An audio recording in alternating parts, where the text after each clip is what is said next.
주시고 내 삶의 주인 되시는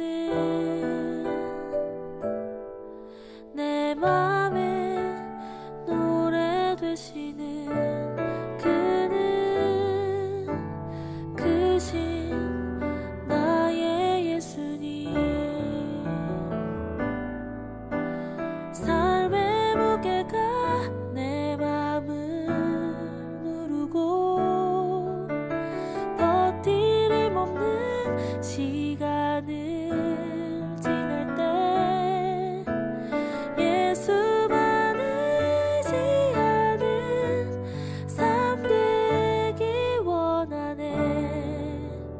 주 붙드네.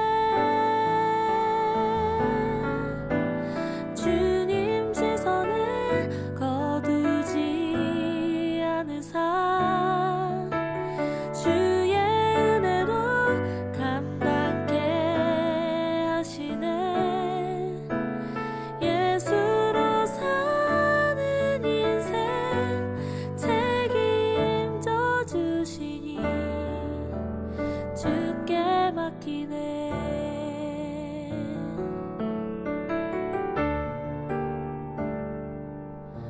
내 안에 모든 염려는 절실한 기도 되리라. 답답한 현실 속에서 주만 온전히 바라봅니다. 삶의 무게가 내 맘을 누르고 버티림 없는 시간을 지날 때 예수만 의지하는 삶 되기 원하네. 주 붙드네. 주님 시선을 거두지 않은 삶 주의 은혜로 감당케 하시네. 예수로 사는 인생 책임져 주시니 주께 맡기네. 예수로 사는 인생 책임져 주시니 주께 맡기네.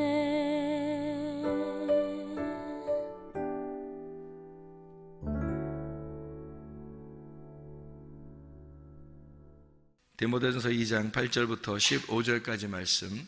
그러므로 각 처에서 남자들이 분노와 다툼이 없이 거룩한 손을 들어 기도하기를 원하노라. 또 이와 같이 여자들도 단정하게 옷을 입으며 소박함과 정절로서 자기를 단장하고 따은 머리와 금이나 진주나 값진 옷으로 하지 말고 오직 선행으로 하기를 원하노라. 이것이 하나님을 경외한다 하는 자들에게 마땅한 것이니라.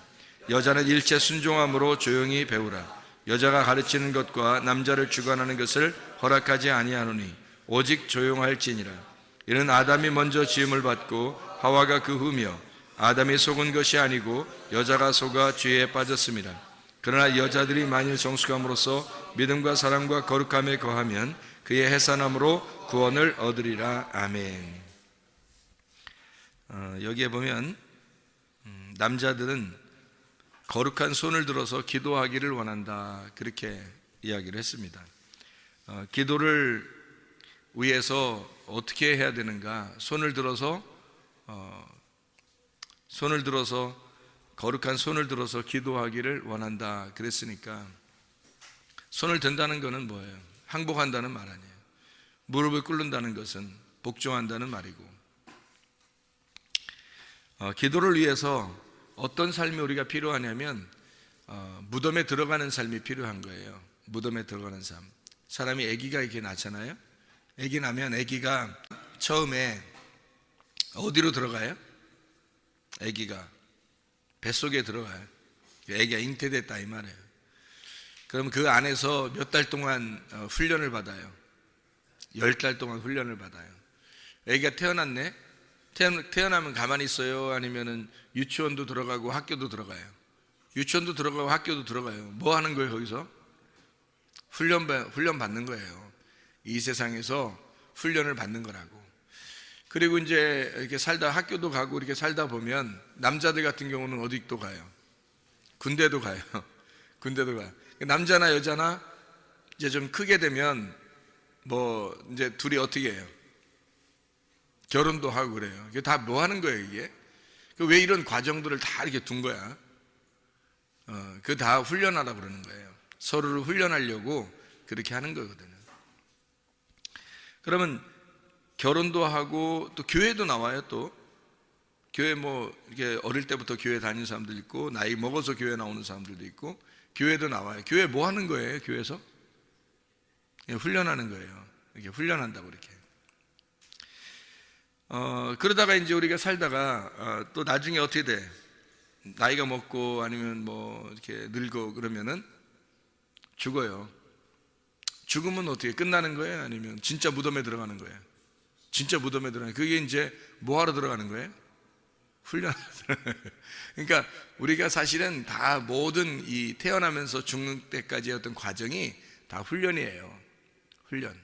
그러니까 하나님이 뭐 하기를 위해서 우리를 어떻게 하려고 훈련하시는 거예요? 거룩하게 만들려고 훈련하는 거예요. 그러니까 태어날 때부터 엄마 뱃속에서부터 또 학교에 들어가고 뭐 군대를 가고 결혼하고 뭐 교회를 다니고 죽고 다 모든 게 하나님께서 우리를 만들어 나가시는데 어떻게 만들어 나가시냐면 거룩하게 만들려고 만들어 나가시는 거예요. 목적이 뭐냐면 거룩함이에요. 그러니까 너희가 두 손을 높이 들고 하나님 앞에 기도하라. 그 말은 어떻게? 거룩하게 만들어, 거룩한 손을 들어 기도하라는 거예요. 하나님은 그 기도가 왜 하는 거냐면 너희의 거룩을 위해서라는 거지. 너희가 두 손 높이 들고 기도하라. 그 거룩한 손을 들으라 이거예요. 왜냐하면 그 거룩이 목적이니까. 너희 자신들이 꼭 그런 표현만 해서가 아니라 너희 자체가 기도하는 그 삶이 거룩한 삶이라는 거예요. 그래서 기도하라는 거예요.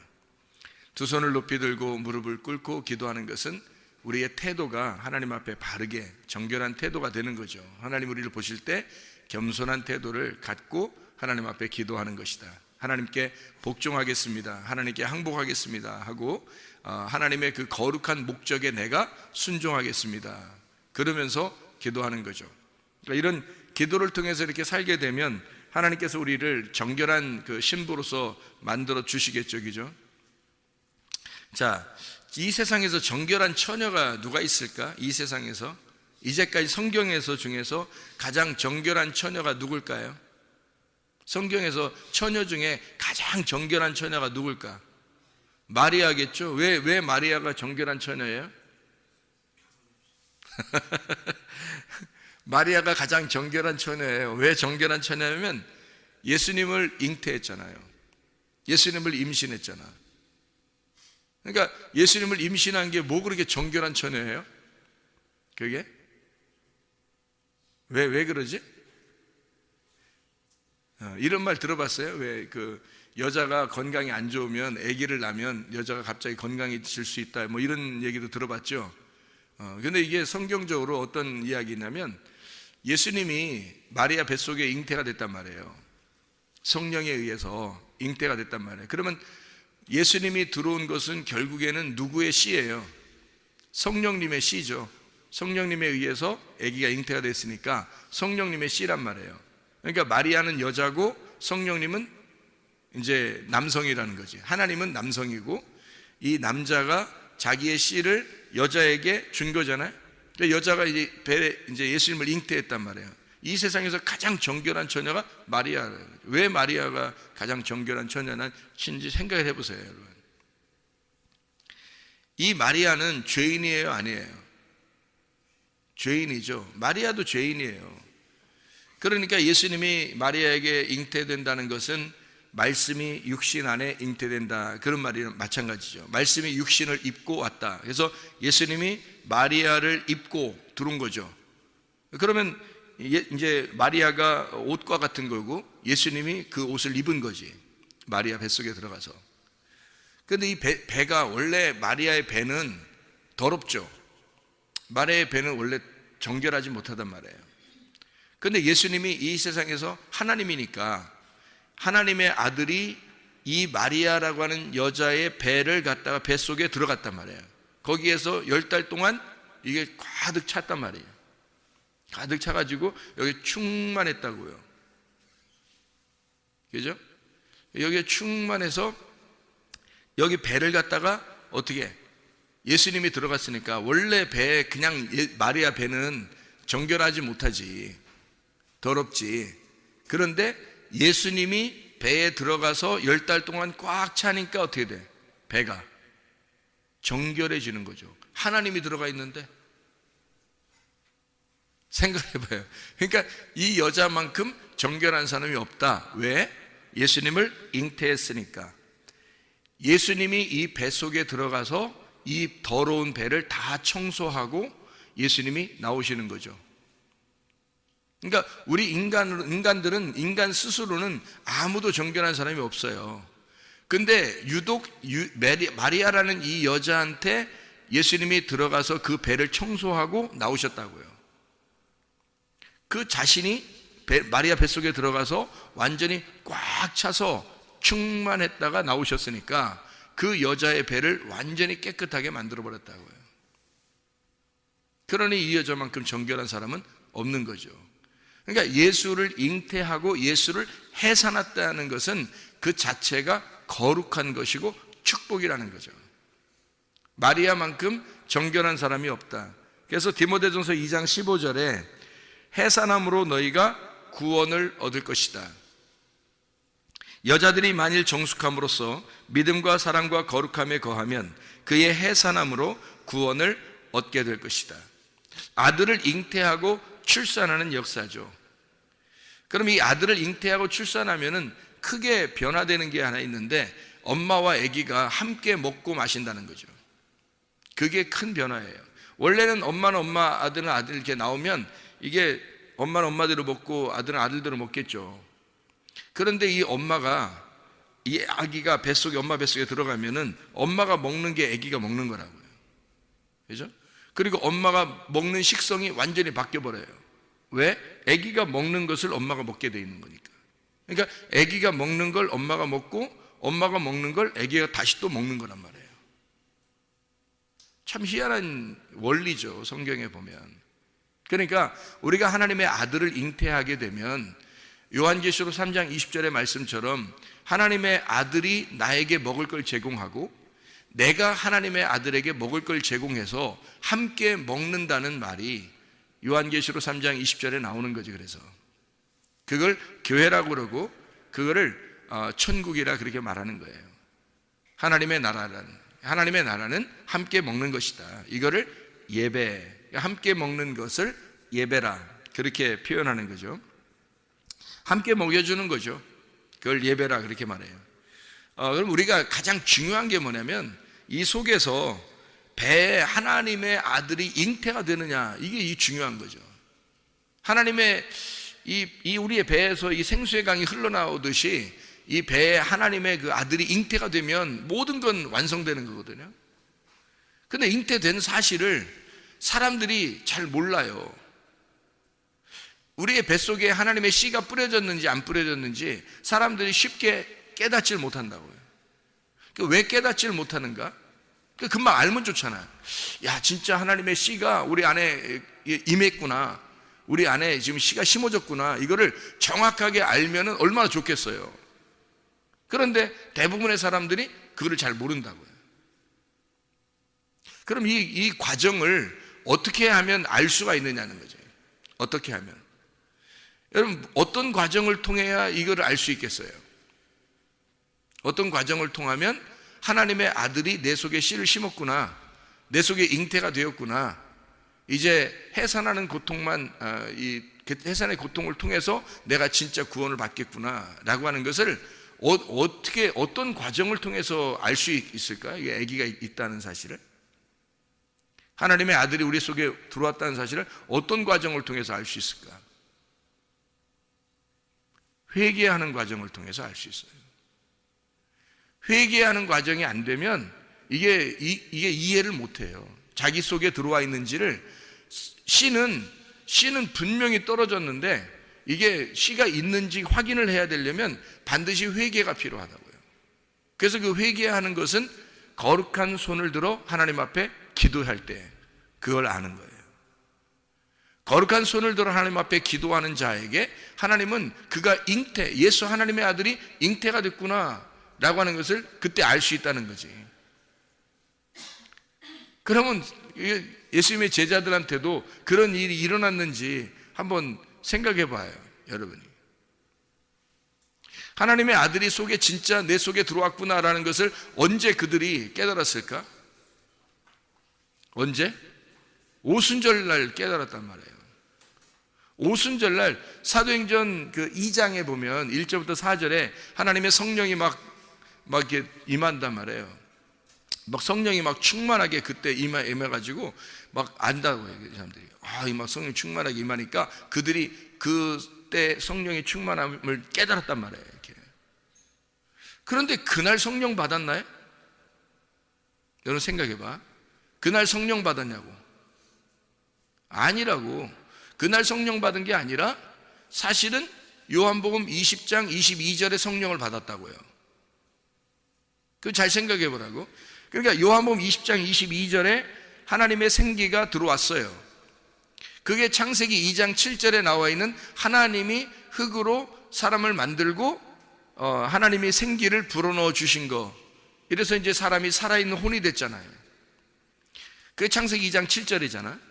근데 이거를 그대로 요한복음 20장 22절에 예수님이 부활하고 난 다음에 일부러 예수님이 막 숨을 쉰단 말이에요. 그리고 뭘 받으라고 한다고? 성령을 받으라고 한다고. 근데 이 사람들이 받고 나서 성령을 받으라니까 받았잖아요. 받았을 거 아니에요. 근데 이게 알겠어 모르겠어? 모른다고요. 이게 성령이 속에 들어와 있는지 이걸 모른다고. 그러니까 여러분에게 똑같은 과정이 다 있는 거예요. 하나님의 성령이 여러분에게 호흡을 해요. 생기를 불어넣어 준다고. 하나님의 씨를 갖다 던진다고요. 근데 그것이 심겨져도 잘 모른다고요, 여러분. 자, 보세요. 사람이 남녀가 이렇게 둘이 잠을 자면 아기가 속에 생겼겠구나. 또는 아기가 속에서 막 있네. 이거를 알아요, 몰라요? 잠을 자면 무조건 아기가 다 들어와 있는 거예요? 그거 아니죠. 들어와 있는지 안 들어와 있는지도 몰라요. 그러니까 잠을 잔 건 분명히 확실한데 아기가 들어와 있는지 안 들어와 있는지는 모른다고요. 근데 언제쯤 이게 확인이 돼요? 어느 정도 시간이 조금 지나면 이게 표시가 난다고요. 몸에 변화가 일어나기 시작한다고. 그래서 아기가 속에 있다는 사실이, 아기가 속에가 있으면 이 몸이, 여자의 몸이 바뀐다고요. 점점 배도 좀씩 나오게 될 것이고, 아기한테 이제 우유도 이게 우유가 아니 젖을 먹여야 되니까 그것도 이제 변화가 있을 것이고, 이렇게 점점점 여자의 몸이 변하기 시작한다고요. 그러니까 결국에는 여자의 몸에서 가장 두드러지게 변화되는 것이 어디냐면 가슴하고 배예요. 가장 두드러지게 변화되는 것. 왜 그러냐면 생각해봐요. 여자가 갑자기 임신을 했다 안 했다를 몰라요. 그냥 잠잤다고 해서 임신했다는 걸 아는 게 아니고, 모르는데 갑자기 변화가 일어나는 게 있는데, 그게 바로 뭐냐면 먹을 거에서 변화가 일어나요. 먹는 데서. 먹는 게 바뀌는 거야. 이상하다, 뭘 먹고 싶어. 근데 자기가 좋아하는 게 아닌데 이상하게 막 먹고 싶어져. 생뚱맞은 게 막 갑자기 막 먹고 싶어져요. 겨울에 수박을 먹고 싶다고 하질 않나? 여름인데 겨울 과일, 여름인데 귤을 먹고 싶다고 하질 않나? 이렇게 갑자기 몸에 변화가 일어나면서, 고기를 안 먹던 사람이 고기 먹고 싶다 그러고, 채소를 안 먹던 사람이 갑자기 채소를 먹고 싶다 그러고, 이렇게 바뀌는 거예요. 누가 속에서 바꿔놓냐면 아기가 바꿔놓는 거예요. 그러니까 먹을 거에서 먼저 변화가 일어나고, 그리고 가슴에서 변화가 일어나고, 배에서 변화가 일어나기 시작해요. 그럼 그때 이제 벌써 어떻게 돼요? 아, 내가 내 몸이 아니구나 라는 걸 깨닫게 되면서, 아, 이게 속에 아기가 있구나. 이제 뒤로 이제 거슬러 올라가 보죠. 그러면 진짜 이제 아기가 있다는 걸 알게 되는 거지. 그때서. 그전에는 모른다니까요. 전혀 똑같아요. 요한복음 20장 22절에 하나님의 씨가 그들에게 들어왔어요. 그런데 그들은 전혀 몰랐다고. 그게 들어와 있는지도 몰랐다고. 그런데 그걸 언제 알았냐면 사도행전 2장 1절부터 4절까지의 말씀에서 그때 예수님이 제자들에게 잉태가 되었구나 라고 하는 사실을 그때 깨닫게 된 거예요. 그리고 그들은 그때부터 몸의 변화가 일어나기 시작한 거죠. 그러니까 그 알게 되는 어떤 시점이 있다고요. 이게 그 알게 되는 시점이 언제냐면 회개할 때라는 거죠. 그들이 거룩한 두 손을 들어 하나님 앞에 기도할 때라는 거죠.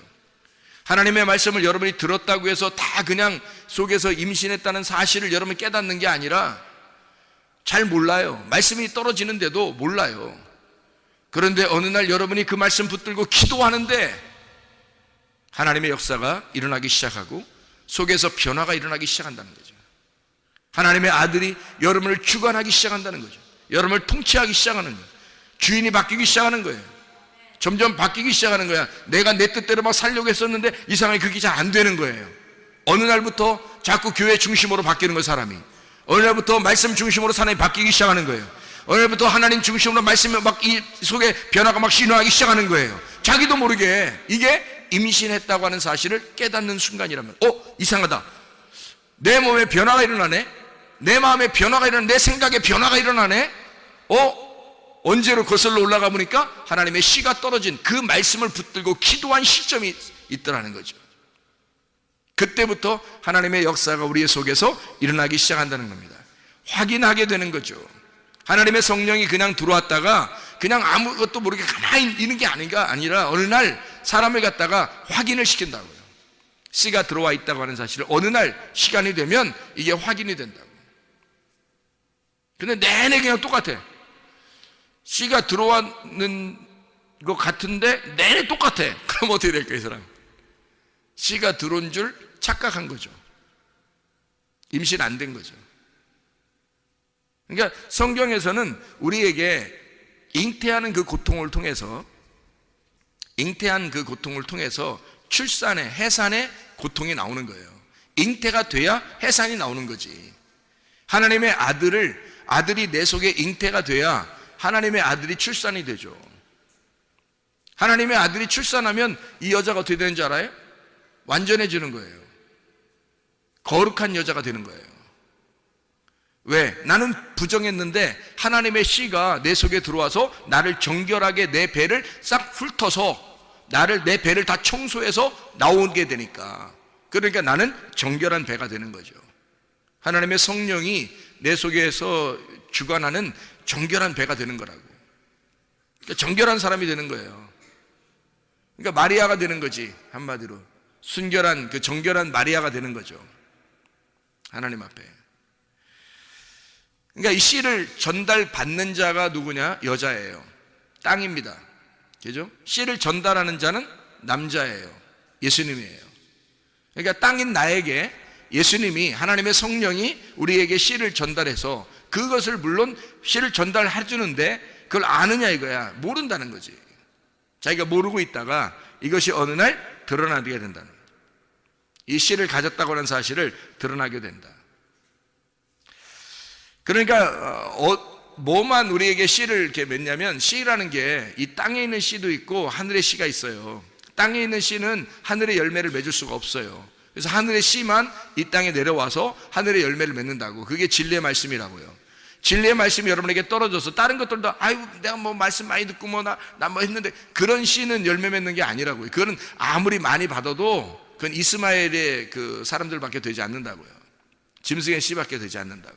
그래서 그게 더 많죠. 수많은 사람이 있을 수 있죠. 그러나 진짜 하나님의 진리의 씨, 그것이 들어와야 그게 착상이 되고, 그 씨가 들어와서 착상이 되면 임신을 하게 되는 거예요. 그 임신을 확인하는 그 회개를 통해서 그 하나님의 아들이 되는 거예요. 그러니까 이삭의 자손이 되는 거지. 아브라함과 이삭과 야곱의 자손, 우리도 하나님의 아들들이 된다는 얘기예요. 그렇게 돼요. 그래서 이 속에 예수님이 잉태했다가 이 속에서 출산하면 나는 거룩한 정결한 여자가 되니까 하나님의 사람인 거죠. 그게 신부예요. 그게 그리스도의 신부. 왜? 신부라는 건 뭐예요? 원래 처녀였는데 처녀는 정결한 게 아니거든요. 부정하단 말이에요. 근데 처녀 중에 부정한, 모든 부정한데 우리가 하나님의 아들이 들어왔다가 이게 여기서 배를 다 훑어서 나갔단 말이에요. 그래서 이 배가 깨끗해졌어. 그래서 나는 누구의 씨를 받았던 사람이에요? 예수의 씨를, 그 신랑의 씨를 받았던 사람이라나? 그러면 예수의 씨를, 신랑이라는 씨를 받았으니까 나는 뭐가 된 거예요? 신부가 되는 거죠. 그러니까 처녀가 하나님의 아들의 씨를 받았으니까 신부가 되는 거예요. 그러니까 하늘나라 올라가면은 신부가 올라가는 거죠. 하늘나라에. 처녀가 올라간다고 하지 않았죠. 음녀가 올라간다고 안 했죠. 신부가 올라간다고요. 신랑을 만난 자가 신부란 말이에요. 신랑을 제대로 만나면 그때 신부가 되는 거예요, 여러분. 그러니까 천국에 올라가는 사람들은 신부가 돼야지 천국에 올라가는 거예요. 다시 말하면 하나님의 아들이 잉태가 되거나 또는 잉태돼서 해산하는, 출산하는 그 고통을 가진 자. 그래서 말씀이라고 하는 건요, 우리에게 이렇게 떨어지잖아요. 말씀이 막 떨어지면 이게 우리에게 심판도 오고 구원도 오는 거예요. 그 심판을 통해서 회개가 일어나고 회개를 통해서 구원이 오는 거죠. 그러니까 회개라는 것이 없으면, 거룩한 손을 들어 하나님 앞에 기도하는 것이 없으면 우리는 그 임신한 사실을 깨닫지를 못해요. 하나님의 씨가 떨어져서 내 속에서 하나님의 아들이 지금 자라나고 있다는 사실을 모른다고요. 그런데 회개를 통해서 하나님의 그 아들이 내 속에 있다는 사실을 알게 되는 거죠. 비로소. 그래서 하나님의 그 심판과 구원의 말씀이 위로부터 비가 내리듯이 막 떨어진다고. 그게 이른 비와 늦은 비예요. 이른 비와 늦은 비. 그래서 늦은 비가 언제 일어나면 봄에 일어나죠. 그게 오순절이라고요. 그게 성령 충만이란 말이에요. 그러니까 이른 비, 늦은 비가 있는데 그 늦은 비는 언제 일어나요? 봄에 일어나고, 이른 비는 가을에 일어나요. 예수님의 오시는 탄생의 얘기예요. 그러니까 예수님이 오실 때 그 오심도 이 땅에 오시는 거잖아요. 씨가 내렸다. 근데 그거를 사람들이 다 알았나요? 모르죠. 다 모르죠. 왜냐하면 예수님이 오셨어도 모르는 거예요. 씨가 떨어졌는데도 모르는 거야. 땅에 씨가 떨어졌는데도 몰라요. 왜? 어떻게 하면 알아요? 회개해야 안다니까. 자기가 완전히 돌아서야 아는 거예요. 땅을 쳐다보고 있으면 모른다고요. 어디서 씨가 떨어졌는지 그걸 보면 안다고요. 그 시점을 봐야지만이 안다고. 그래서 회개라고 하는 건 내가 나를 돌이키는 거예요. 하나님 앞에. 하나님으로부터 내가 떨어져 있는데 하나님의 마음에 내가 돌이키는 거. 그래서 하나님의 마음하고 떨어져 있는 사람이 하나님의 마음에게 돌아가 보니까 씨가 임신되어 있던 거예요. 땅에 씨가 떨어진 거야. 예수 그리스도가 이 땅에 오신 거예요. 근데 예수 그리스도가 오셔가지고 언제 확인이 돼? 우리가 오순절 때 확인한다니까요. 제자들도 예수님을 만나서 처음에 예수님 만나서 예수님과 함께 따라다녔죠. 알았어요? 몰랐어요? 잘 몰라요. 그렇게 따라다녀도 잘 모른다고. 그리고 예수님이 부활하고 난 다음에 생기를 이제 불어넣어 준다고요. 호흡하면서 성령을 받으라고. 근데 성령을 받으라고 했는데도 그게 성령이 뭔지, 이게 변화가 일어나지 않으니까, 아무 변화가 일어나지 않으니까 모른다고. 모르고 있다가 언제 깨달아요? 그들이 오순절까지 기도하는, 예루살렘을 떠나지 아니하고 너희가 기도하고 있어라 그랬으니까 거기서 기도할 때, 그때 그 오순절까지 기도하는데 오순절날이 딱 임하니까 막 역사가 일어나기 시작하는 거예요. 자기에게 변화가 일어나기 시작하는 거예요. 그때 확인이 된 거죠. 그러니까 예루살렘을 떠나지 말고 너희가 여기서 기도하고 있어라. 그 기도하고 있을 때, 하나님의 거룩한 손을 들어 하나님 앞에 기도할 때 너가 정결한 처녀임을, 정결한 여인임을 확증해 주겠다는 겁니다. 네 속에 진짜 하나님의 생기가, 하나님의 씨가 들어왔다는 사실을 네가 깨닫게 될 것이다. 배를 깨끗하게 만들어 줄 것이다. 배가 속에서 하나님의 아들이 네 속에 잉태되어 너 같은 더러운 집에 하나님의 말씀이 들어와 있다는 사실을, 거룩한 하나님이 들어와 있다는 사실을 네가 깨닫게 될 것이다. 드디어 주인이 바뀔 것이다. 회개란 말이에요. 회개를 통해서 이 사실을 깨닫게 되는 거죠. 노아 홍수 때도요, 노아 홍수 때도 하늘의 창문이 막 열립니다. 창세기 7장 11절에 하늘의 창문이 막 열려가지고 거기서 비가 막 떨어지죠. 그게 이른 비와 늦은 비와 같이 비가 내리는 거예요. 내려오면은 그 하늘의 창문이 막 열린단 말이에요. 하늘의 창문이 열려서 비가 떨어져요. 이게 뭘 얘기하는 거예요? 교회에서 하나님의 말씀이 지금 떨어지는 걸 얘기하는 거야. 하늘 창문이 열렸잖아. 창문이. 하늘 창문이 열려서 비가 막 떨어지는 거예요. 지금 말씀이 막 떨어진다고. 그러면 어떤 사람은 심판을 받는 거고 어떤 사람은 구원을 받게 된다고요. 노아 방주 안에 들어가 있는 사람은 구원을 받게 된 거고, 노아 방주를 밖에 있는 사람은 그 사람은 심판을 받게 되는 거고, 똑같은 비인데 똑같은 하나님의 말씀이 떨어지는데 어떤 사람은 심판의 말씀이 떨어지고 어떤 사람에게는 구원의 말씀이 떨어지는 거라고요. 하늘의 창문이 열리면, 그 창문이 열리면 그런 날이 오게 된다. 그 날이에요. 그게 하나님의 두려운 날, 크고 두려운 날, 여호와의 크고 두려운 날이 이 날이라고요. 심판하는 날, 구원하는 날, 하나님의 하늘의 창문이 열리는 날, 여러분의 마음이 열리고 하나님께서 말씀을 하시는 날, 그렇게 심판하시는, 말씀하시는 날, 그러면 여러분이 깨져서 죽으면 구원받는 거죠. 무덤 안에 들어가면, 노아 방주 안에 들어가면 구원받는 거죠. 그렇게 잉태가 되고 학교에 들어가고 군대에 가고 결혼하고 죽을 때까지 하나님은 우리를 계속 만들어 가신다고요. 뭐래요? 거룩하게, 하나님의 거룩함으로, 하나님의 창조의 목적대로 하나님의 모습처럼 만들어 나가신다고요. 처음에는 그런 모습이 아니었는데 하나님이 계속 만들어서 하나님의 모습으로 만들어버리는 거라고 얘기해요. 그게 하나님의 역사라고요. 우리 보고 기도하라 그러죠. 왜냐하면 너희가 기도를 통해서 그걸 깨닫게 되니까. 기도하지 않으면 이거를 알지 못한다는 얘기야. 너희에게 씨가 떨어졌는데도 이해를 못해요. 무슨 이게 떨어졌는지도 모른다고요. 근데 기도할 때 깨닫는 거야. 기도할 때 말씀을 붙들고 기도하는 거예요. 아, 그 말씀이 내게 떨어진 하나님의 말씀의 씨앗이었구나, 하나님의 아들이었구나, 이 속에 잉태됐구나 하는 사실을 그가 간절하게 거룩한 두 손을 들어 기도할 때 깨닫는 것이라 이 말입니다. 여자는 그 뱃속에서 내 속에 잉태가 되었구나 라고 하는, 내 땅이라는 이 아래 나 여자에게 남자의 씨가, 신랑이라는 예수의 씨가 땅에 떨어졌구나, 하나님의 말씀이 떨어졌구나 내 속에, 이거를 알게 되는 거죠, 여자가. 그래서 이것을 출산하게 되면, 아이를 출산하지, 해산하고 출산하게 되잖아요. 그러면 뭐가 돼요? 이 여자가 엄마가 되죠. 엄마가 되면 완전해지는 거예요. 엄마가 되면 이제는 완전해지죠. 그래서 아이를 출산하게 되고 그 아이가 알고 보니까 하나님의 아들이었다는 말이죠. 그래서 그 아들이 자기의 신랑이었던 거예요. 그 막장인가? 그런 의미가 아니고, 예수님이 우리 안에, 마리아 안에 잉태가 돼서 출산하고 나니까 그 마리아가, 그 아들이 누군지를 나중에 깨달은 거야. 하나님의 아들, 이 땅에 오신 신랑임을 깨달은단 말이죠, 이 마리아가. 그래야 정결한 신부가 돼서 그 신랑의 신부가 되어 하나님 나라에 가죠. 하나님 나라에 갔더니 여러분, 마리아가 예수님 어머니더라 그러면 되겠어요? 이상하잖아. 그게 더 막장이지. 그 하나님의 그 어머니가 돼버리면 어떻게 해? 하늘나라 올라가서. 그럼 마리아가 어떻게, 거기서 더 높은, 대왕 대비마마 이렇게 되는 거잖아. 이렇게 하면 더 막장이지. 그렇게 하면 안 되지. 하나님의 아들의 신부죠. 우리 모두는, 그러니까 마리아는 대표적으로 마라라고 하는 쓴물에서 나온 여인이란 말이에요. 우리도 죄인인데 그 쓴물이 하나님의 아들을 받아들임으로써 단물이 되었다는 거지.